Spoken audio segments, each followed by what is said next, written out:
என்னெல்லாம் தேவையோ அதெல்லாம் நம்ம பார்க்க போகிறோம். ஏன்னா டாக்டர் ப்ராக்டிஸ் பண்ணிட்டு இருந்தாங்க அப்படின்னா அவனோட முக்கிய கனவு என்ன வரணும், ஒரு ஹாஸ்பிட்டல் கட்டுறதா இருக்கும். அப்படி ஹாஸ்பிட்டல் கட்டும்போது இன்டீரியர் டிசைனில் என்ன மாதிரி விஷயங்களை கவனிக்கணும் அப்படின்றத இன்னைக்கு ஒரு வீடியோ பண்ணுறோம். இது சம்மந்தமாக நம்ம கூட திரு கௌரி சங்கர் இன்டீரியர் டிசைன் வந்திருக்காங்க. வணக்கம் சார். வணக்கம் டாக்டர் நண்பர்களுக்கு எல்லாருக்கும்.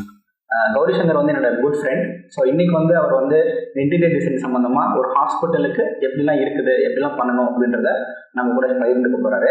ஒரு ஹாஸ்பிட்டலில் என்னென்ன ரூம்ஸ்லாம் அவசியம், அதோட முக்கியத்துவம் என்ன, அதோட இன்டீரியர் டிசைன் சம்மந்தமான முக்கியமான விஷயங்கள் என்ன அப்படின்றத சொல்லுங்கள் கௌரி சார். இப்போ ஒரு ஹாஸ்பிட்டல்னு எடுத்துட்டிங்கன்னா ஒரு ஹாஸ்பிட்டல்லையும் ஃபஸ்ட்டு என்ட்ரன்ஸ்லேருந்து கடைசி மொட்டை மாடி வரைக்கும் எல்லாமே இம்பார்ட்டன்ட் தான். ஸோ ஒரு கேஷுவாலிட்டி வச்சுருக்கிற ஒரு ஹாஸ்பிட்டல் மல்டி ஸ்பெஷாலிட்டி இல்லாமல் ஒரு ஸ்பெசிஃபிக்காக ஒரு ஆர்த்தோக்கோ இல்லை கைனோக்கோ தனியாக அவங்க வச்சுருந்தாங்கன்னா அவங்க முன்னாடி கேஷுவாலிட்டி வார்டு தனியாக வச்சுருக்க மாட்டாங்க. ஸோ அந்த மாதிரி மல்டி ஸ்பெஷாலிட்டின்னு போகும்போது கேஷுவாலிட்டி வார்டு முன்னாடி கண்டிப்பாக தேவை, எமர்ஜென்சி வார்டு அந்த மாதிரி.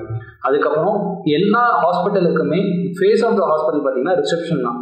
அந்த ரிசப்ஷனில் என்ன பண்ணணும்னா அந்த ஹாஸ்பிட்டலை பற்றி சொல்லணும், ஹாஸ்பிட்டலில் இருக்கிற டாக்டர்ஸை பற்றி சொல்லணும், யார் என்ன செய்யணுங்கிறது அந்த ரிசப்ஷன்லேயே அவங்களுக்கு கிளியராக பிக்சர் கொடுத்துடணும், ஒரு நம்பிக்கையை கொடுத்துடணும் பேஷண்ட்டுக்கு. பாதி குணம் அவங்க அங்கேயே அடைஞ்சிருவாங்க, அவங்க பாதி நம்பிக்கை அங்கேயே வந்துடும். ஹாஸ்பிட்டலை பற்றி பேசக்கூடிய இடமே அந்த ரிசப்ஷன் தான். ஸோ ரிசப்ஷனை எவ்வளோக்கு எவ்வளோ போல்டாக எலகண்ட்டாக பண்ண முடியுமோ அவ்வளோக்கு அவ்வளோ ஒரு ஹாஸ்பிட்டல் வந்து எலகண்ட்டாக வைக்கணும். ஒரு ஹாஸ்பிட்டலுக்கான அழகே அங்கே தான் இருக்குது. அவங்கவுங்க டாக்டருக்கு என்னென்ன கன்சல்டேஷன்ஸ் தேவையோ, ஆர்த்தோ தேவைன்னா ஆர்த்தோ, கைனோ, ஜென்ரல், பீடியாட்ரிஷியன், அந்த மாதிரி யார் யாருக்கு என்னென்ன கன்சல்டிங் ரூம் வேணுமோ அவங்கவுங்களுக்கு தகுந்த மாதிரி மாற்றிக்கணும். அதே மாதிரி லேப்ஸ், ரேடியாலஜி தனியாக ஒரு டிபார்ட்மெண்ட் வைக்கிறாங்க அப்படின்னா எக்ஸ்ரே, அல்ட்ரா, சிடி, எம்ஆர்ஐ இந்த மாதிரி தனித்தனி ஸ்கேனிங் மிஷின்ஸுக்கும் ஒரு ஸ்பெசிஃபிகேஷன்ஸ் இருக்குது. அந்த ரூம் இப்படி தான் பில்ட் பண்ணணும், இந்த சைஸில் தான் பில்ட் பண்ணணுங்கிறது, இவ்வளோ வால்யூம் இருக்கணும், அதுக்கு இவ்வளோ ஸ்பெசிஃபிகேஷன்ஸ் இருக்கணுங்கிறது, அது எல்லாமே ஃபாலோ பண்ணணும். அதே மாதிரி ஒரு இடத்துலேருந்து ஒரு பேஷண்ட் நடந்து போகிறாங்க அப்படின்னா அவங்களால திருப்பி நடந்து வர முடியாது. அப்போ அந்த பேஷண்ட்டோட நடப்பாதையை கம்மி பண்ணணும். கம்மி பண்ணுறதுக்கு என்ன பண்ணணும், அவங்களுக்கு ப்ராப்பர் இன்ஸ்ட்ரக்ஷன்ஸ் கொடுக்கணும். அந்த இன்ஸ்ட்ரக்ஷன்ஸ் எப்படி கொடுப்பீங்கன்னா ஒரு சைன் போர்டு வச்சு தான் கொடுப்பீங்க. அந்த சைன் போர்டு ரொம்ப முக்கியம். அது அழகாக டிசைன் பண்ணி வர பேஷண்ட்டுக்கு அவங்களுக்கு படிக்கிறதுக்கு லெஜிபிளாகவும் இருக்கணும். அதே மாதிரி நம்மளுக்கு வந்து நம்மளோட இன்டீரியர்ஸும் அதை டிஸ்டர்ப் பண்ணக்கூடாது. அந்த ஹை எண்ட் லுக்குங்கிறது அந்த பேசேஜ் ரிசப்ஷனில் தான் நம்மளால் கொண்டு வர முடியும். இதுக்கு அதிகமாக செலவாகும்னு கேட்டிங்கன்னா கிடையாது. சிம்பிளான பெயிண்டிங்லேயே உங்களுக்கு அந்த ஹை எண்ட் லுக் கொண்டு வரலாம். ஆனால் அது என்ன கலர் யூஸ் பண்ணுறீங்க, எப்படி மெத்தடாலஜி அப்ளை பண்ணுறீங்கிறதுலாம் விஷயமே இருக்குது. ஸோ கௌரி சார், இப்போ வந்து இன்னொரு பாயிண்ட் என்ன, லிஃப்ட் சம்மந்தமாக சொல்லுங்கள். ஒரு ஹாஸ்பிட்டல் எடுத்துட்டா இப்போ பேசிக்காக ஒரு சின்ன வால்யூம் மல்டி ஸ்பெஷாலிட்டி ஹாஸ்பிட்டல் பண்ணுறீங்க, 30 பெட்டட் ஹாஸ்பிட்டல் நம்ம வச்சுக்கலாமா? வச்சுக்கலாம். ஒரு ரொம்ப அழகாக ஒரு 30 பெட்டட் ஹாஸ்பிட்டலில் ரொம்ப சூப்பராக பண்ணலாம். நாங்கள் நிறையா ஒரு 30 பெட்டட் ஹாஸ்பிட்டல் பண்ணியிருக்கோம். அவங்க என்னன்னா ஒரே ஒரு லிஃப்ட் கேட்பாங்க. அந்த லிஃப்ட் எப்படி இருக்கணும்னா பீப்புளையும் ஏற்றிட்டு போகணும், அதே மாதிரி ஸ்ட்ரெச்சரையும் ஏற்றிட்டு போகணும், வீல் சேரையும் ஏற்றிட்டு போகணும். அந்த மாதிரி தான் இருக்கிற ஒரு பேசஞ்சர் 16 பேசஞ்சர் இருக்கக்கூடிய ஒரு லிஃப்ட் தான் வந்து ஜென்ரலாக மக்கள் விரும்புவாங்க. அதில் வந்து நிறையா லிஃப்ட்ஸ் கம்பெனிஸ் வந்துருச்சு. இப்போ ஜென்ரலாக பார்த்தீங்கன்னா கோன், ஜான்சன்லாம் இவங்கெல்லாம் வந்து கொஞ்சம் ப்ரீமியமாக டாமினண்ட்டாக இருக்கக்கூடிய கம்பெனிஸ். இந்த கம்பெனிஸில் வந்து ஹெட்லெஸ் லிஃப்ட் போகலாம், ஹெட்ரூம் இருக்கிற லிஃப்ட் போகலாம், அது எந்த லிஃப்ட் போனாலும் பிரச்சனை இல்லைங்க. பட் ஆனால் அந்த லிஃப்ட் போகும்போது அவங்க டோர் சாஃப்ட் க்ளோஸ் இருக்கா, அதில் வந்து அந்த ட்ரீட்மெண்ட் கரெக்டாக பண்ணியிருக்காங்களா, உள்ளே வந்து நம்ம அந்த ஒயரிங் ப்ராப்பராக நம்ம இன்ஸ்டலேஷன் வாங்கியிருக்கோமா, சர்டிஃபிகேஷன் வாங்கியிருக்கோமா, அந்த விஷயங்கள்லாம் மெயினாக பார்க்கணும். ஸோ ஒரு 16 பேசஞ்சரோட லிஃப்ட் வாங்கி அதோட ட்ராவல் டைம் எவ்வளோ இருக்குது, அதோட ஸ்பீட் எவ்வளோ இருக்குது, அது எல்லாமே நம்ம ப்ராப்பராக அனலைஸ் பண்ணணும். ஓகே, ஸோ நம்ம லிஃப்ட் சம்மந்தமாக ஒரு வீடியோ பண்ணணும்னு நினைக்கிறேன். கண்டிப்பாக. ஸோ இப்போ இன்னொரு பாயிண்ட் என்னென்னா, நீங்கள் சொன்னீங்க ரேடியாலஜி டிபார்ட்மெண்ட் பற்றி சொன்னீங்க. ரேடியாலஜி டிபார்ட்மெண்ட்டில் இப்போ சிடி ஸ்கேன் இருக்குது, எம்ஆர்ஐ இருக்குது, இதெல்லாம் ஹையர் மிஷின்ஸாக இருக்குது, எக்ஸ்ரே இருக்குது. எக்ஸ்ரேனால நிறைய பிரச்சனை வருது. ஸோ அப்போ இதுக்கெல்லாம் நார்ம்ஸ் என்ன, இதுக்கு என்ன மாதிரி ஒரு இன்டீரியர் டிசைன்ஸ் இருக்கணும், இதை பற்றி சொல்லுங்கள். இப்போ ஃபர்ஸ்ட்லேருந்து ஒரு பேசிக்லேருந்து வரேன். ஆரம்பத்தில் பார்த்தீங்கன்னா ஒரு அல்ட்ராசவுண்ட் ரூம் இருக்கும். அல்ட்ராசவுண்ட் வந்து ஒரு கைனகாலஜிஸ்ட் பேசிக்காக யூஸ் பண்ணக்கூடிய பேசிக் மிஷின் அது. அந்த அல்ட்ராசவுண்ட் மிஷினுக்கு வந்து கன்சல்டிங் ரூம்லேயே வந்து நம்ம வந்து அல்ட்ராசவுண்ட் ப்ரொவிஷன்ஸ் பண்ணலாம். எப்படின்னா ஒரு ரூம் வந்து மினிமம் ஒரு 16x10 அந்த சைஸில் இருந்தாலே ஒரு அல்ட்ராசவுண்ட் பெட் போட்டுட்டு அவங்க அல்ட்ராசவுண்ட் மிஷின் ஆக்சஸ் பண்ணுற மாதிரி ஸ்பேஸ் கொடுத்து பர்ஃபெக்டான கன்சல்டிங் டேபிள் போட்டு பக்கத்தில் பேஷண்ட்டை உட்கார வச்சு பார்க்குற லெவலுக்கு பண்ணலாம். ஸோ இல்லை எனக்கு சொஃபஸ்டிகேட்டடாக வேணும்னா 16x16 is sophisticated room for gynaecologist. இல்லை எனக்கு வந்து தனியாகவே அல்ட்ராசவுண்ட் ரூம் வேணும்னாலும் பண்ணலாம், ஹையர் எண்ட் மிஷின்ஸை வச்சு தனியாக பண்ணலாம். நெக்ஸ்ட்டு வந்து பார்த்துட்டிங்கன்னா இதுக்கு அல்ட்ராசவுண்ட் மிஷினுக்கு எந்த வகையான ஸ்பெஷல் ட்ரீட்மெண்ட்ஸ் இந்த ரூம் தேவை கிடையாது. அவங்களுக்கு ஒரு ஸ்க்ரீன் மட்டும் போட்டு கொடுத்துட்டா போதும், that is only for privacy. அதே வந்து நீங்கள் எக்ஸ்ரேக்கு வந்துட்டிங்கன்னா எக்ஸ்ரேல வந்து ரேடியேஷன்ஸ் கொஞ்சம் ஜாஸ்தியாக இருக்கும். ஆப்ரேட்டருக்கு தான் பாதிப்பு அதிகம் நம்ம பேஷண்ட்டை விட. ஏன்னா பேஷண்ட் வந்து ஒன்ஸ் தான் அதுக்கு எக்ஸ்போஸ் ஆக போகிறாங்க. ஆப்ரேட்டர் அன்னைக்கு 100 எக்ஸ்ரே எடுத்தாலும் அந்த 100 எக்ஸ்ரேக்குமே எக்ஸ்போஸ் ஆக போகிறாரு. அதுக்கு என்ன பண்ணணும்னா ஆப்ரேட்டர் இருக்கிற வாலுக்கு மட்டும் லெட் வால் அடிப்பாங்க. இந்த லெட் அடிச்சுட்டு அந்த லெட்டுக்கு நடுவில் இருக்கிற அவங்க டிஸ்பிளே பேனல் மட்டும் லெட் கிளாஸ் வைப்பாங்க. கிளாஸ் வச்சு அவங்க பார்க்கும்போது தான் அவங்க எவ்வளோக்கு வந்து அவங்க ரேடியேஷனை குறைக்க முடியும் அவங்களுக்கு குறைக்க முடியும். இப்போ நிறைய ஹாஸ்பிட்டலில் வந்து என்ன பண்ணுவாங்கன்னா ஒரு பேனல் மட்டும் லெட் அடிப்பாங்க. அது பண்ணக்கூடாது. அது பண்ணான்னா ரேடியேஷன் எல்லா பக்கமும் வந்து அந்த உள்ள இருக்கிற ஆப்ரேட்டருக்கு தான் பாதிக்கும். எல்லா எக்ஸ்ரே ரூமுக்கும் பார்த்துட்டிங்கன்னா ஜென்ரலாக நிறைய ஹாஸ்பிட்டலில் என்ன பண்ணியிருப்பாங்கன்னா ஓகே ஒரு 4 ஃபீட்டுக்கு மட்டும் எல்இடி வால் பண்ணிட்டு அந்த எல்இடி வாலுக்கு பின்னாடி ஆப்ரேட்டரை உட்கார வைப்பாங்க. அது ரொம்ப தவறான ஒரு கான்செப்ட். கண்டிப்பாக ரேடியேஷன் வந்து ஆப்ரேட்டருக்கு எக்ஸ்போஸ் ஆகும். அப்படி பண்ணாமல் அந்த எல்இடி வாலை இன்னும் எக்ஸ்ட்ரா என்ன கொஞ்சம் யூஸ் பண்ணால் இன்னொரு 20,000 30,000 செலவாக போகுது. அதை நீங்கள் கவர் பண்ணிட்டீங்கன்னா டோட்டலாக அந்த வாலை கவர் பண்ணி அந்த ட்ரெயிலையே மறைச்சிட்டிங்கன்னா ஆப்ரேட்டருக்கு எக்ஸ்போஸ் ஆகிறதுக்கான வாய்ப்புகளே கிடையாது. அவர் 100% ஹெல்த்தியாக இருப்பார். அதே மாதிரி இந்த பக்கம் பேஷண்ட்டும் ஒன்ஸ் தான் எக்ஸ்போஸ் ஆவாங்க. அதே மாதிரி டோர் பேனல்ஸில் வந்து ஜென்ரலாக என்ன பண்ணுறாங்க சில பேர் தவறாக வெறும் டோருக்கும் நிலவோட பேக் சைடு மட்டும் அடிக்கிறாங்க. ஆனால் அப்படி அடிக்கக்கூடாது. நிலவில் மடிச்சு விட்டு அடிக்கணும். அது வந்து இந்த மாதிரி எல் மாதிரி அடிக்கணும்.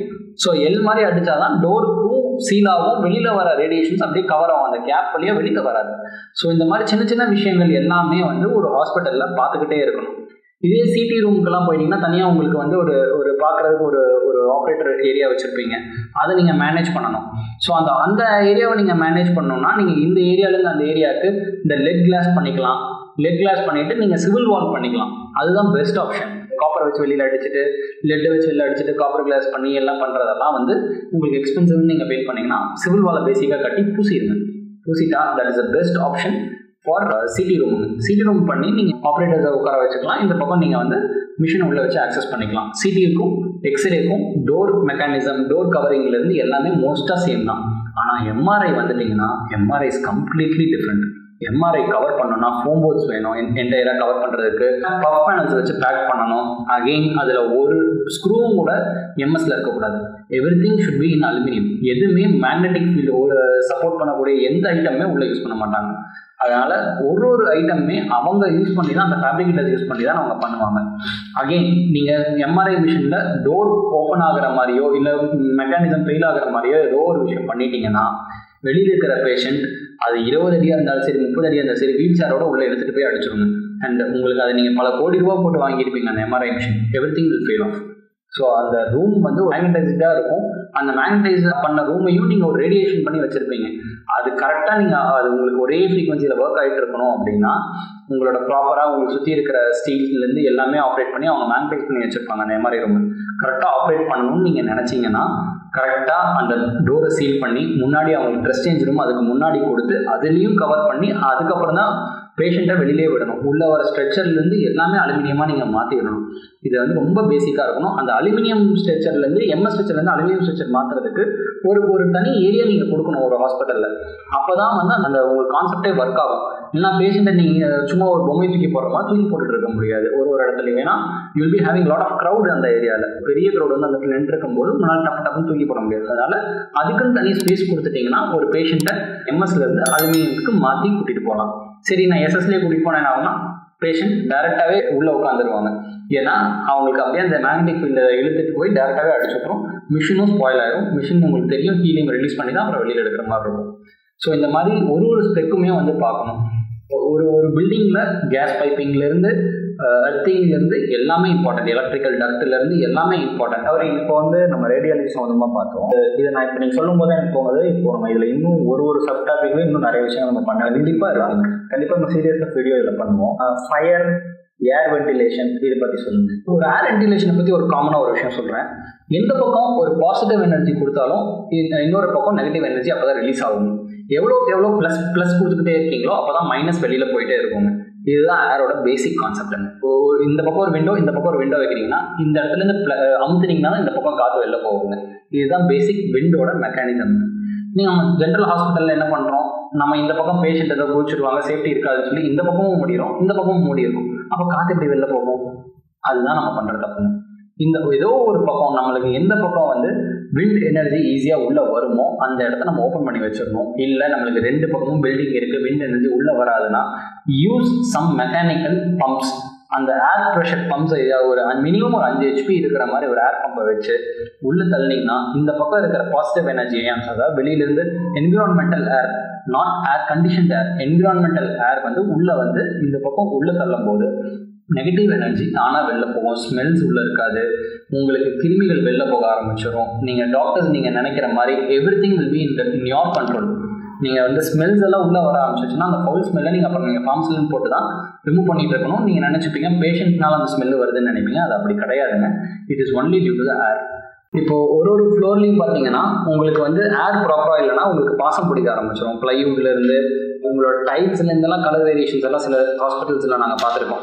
அது எங்கன்னு நீங்கள் ஐடென்டிஃபை பண்ணி பார்க்கும்போது கடைசியில் எங்கன்னு பார்த்துட்டிங்கன்னா ஏர் தான் தப்பாக இருந்திருக்கும். அந்த ஏர் சர்க்குலேஷன் ப்ராப்பராக இருக்கணும். பாசிட்டிவ் எனர்ஜி நெகட்டிவ் எனர்ஜி கண்டிப்பாக வெளியில் தள்ளியே ஆகணும். பாசிட்டிவ் எனர்ஜி நீங்கள் உள்ளே தள்ளும் போது தான் negative energy out of pressure அது வெளியில் போகும். ஸோ அதுக்கான என்ன ப்ரொவிஷன்ஸோ அதை நீங்கள் 100% கொடுத்தே ஆகணும். கண்டிப்பாக அதுக்கு நான் ஏசி தான் போட்டாகணும். AC is not necessary at all. ஒரு ஏர் பம்ப் வச்சிங்கனாலே போதும். அதை எந்த இடத்துல வைக்கிறீங்கிறது தான் இம்பார்ட்டன்ட். அதை நெகட்டிவ் எனர்ஜி வெளில போகிற மாதிரி வச்சிருக்கீங்களாங்கிறது இன்னும் இம்பார்ட்டன்ட். ஸோ அந்த 2 ப்ரொவிஷனும் பார்த்துட்டிங்கன்னா your hospital is very safe. So Gowri, இது ரொம்ப சூப்பராக எக்ஸ்பிளைன் பண்ணீங்க ஏர் வென்டிலேஷன் சம்பந்தமா. இதில் இன்னும் நம்ம ஸ்பெசிஃபிக்கான டீப்பாக போகணும்னு நினைக்கிறேன். இப்போது அதே சமயத்தில் ஒரு ஹாஸ்பிட்டலோட ஃபயர் சிஸ்டம் பற்றி சொல்லுங்க. இப்போ பார்த்தீங்க அப்படின்னா நிறைய ஜிஹெச்லாம் பார்த்தீங்கன்னா அடிக்கடி நிறைய ஹாஸ்பிட்டல் செட்டப்பில் டூரிங் கொரோனா டைமில் இப்போ ஐசியூலாம் கூட தீ பிடிச்சிது.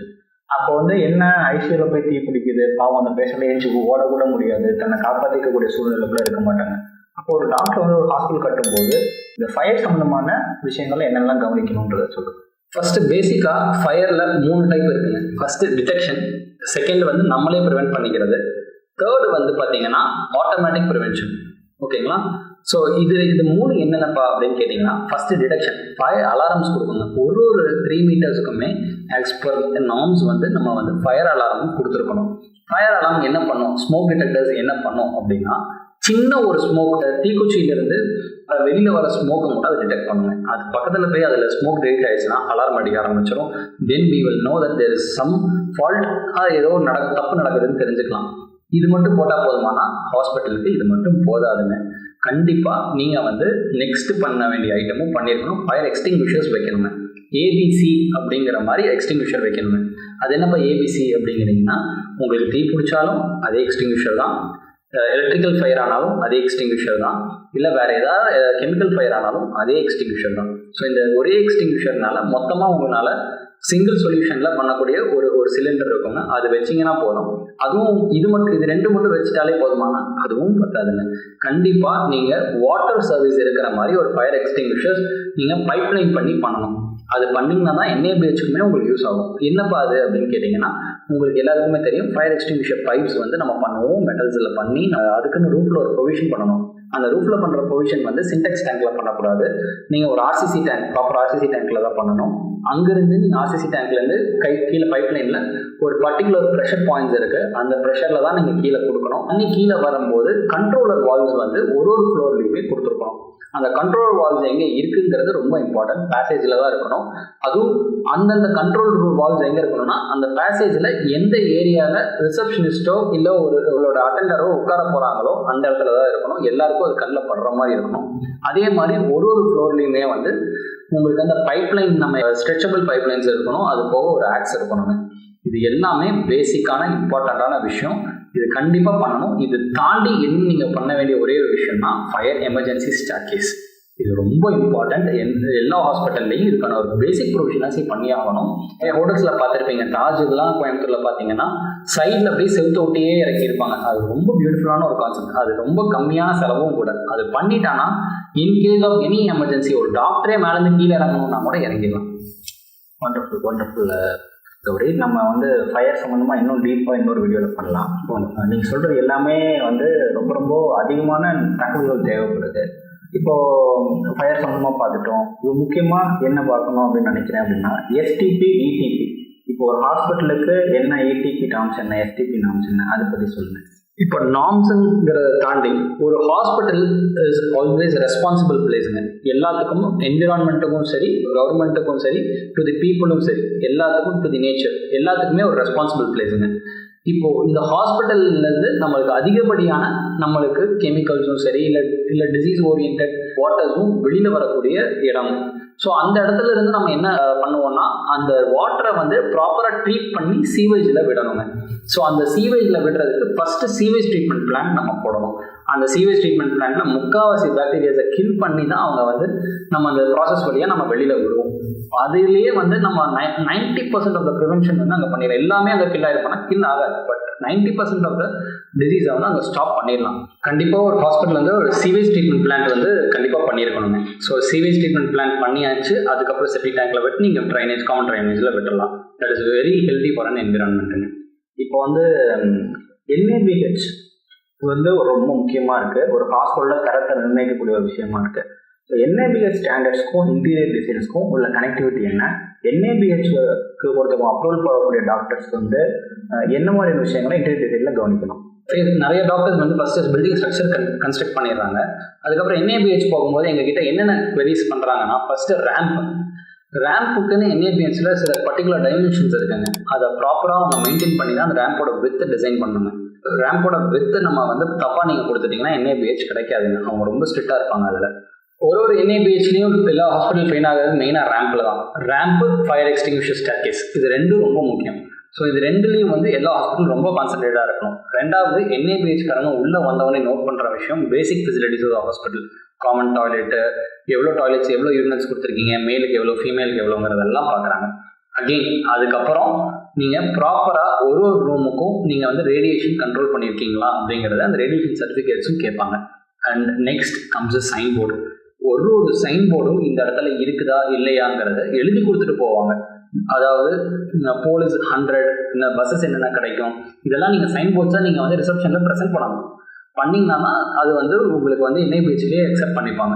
இந்த மாதிரி ஒரு ஃப்ளோருக்கும் அவங்க வந்து ஒரு பர்டிகுலர் என்ன வேஸ்டேஜ் எதில் போடணும், எதில் போடக்கூடாது, எல்லா ஃப்ளோர்லையும் இந்த டீ ஆஃப் டஸ்ட்பின்ஸ் இருக்கா, எல்லோ, ரெட், இந்த க்ரீனு நம்ம வச்சுருக்கோமா, அதை நம்ம ப்ராப்பராக டிஸ்போஸ் பண்ணுறோமா, அதை வைக்கிறதுக்கு தனியாக நம்ம ஒரு ஏரியா கொடுத்துருக்கோமா, அது எல்லாமே வந்து அவங்க பார்ப்பாங்க. இந்த வேஸ்ட் டிஸ்போசபிள் மேனேஜ்மெண்ட்டுங்கிறது அவங்க ரொம்ப இம்பார்ட்டண்ட்டாக பார்ப்பாங்க.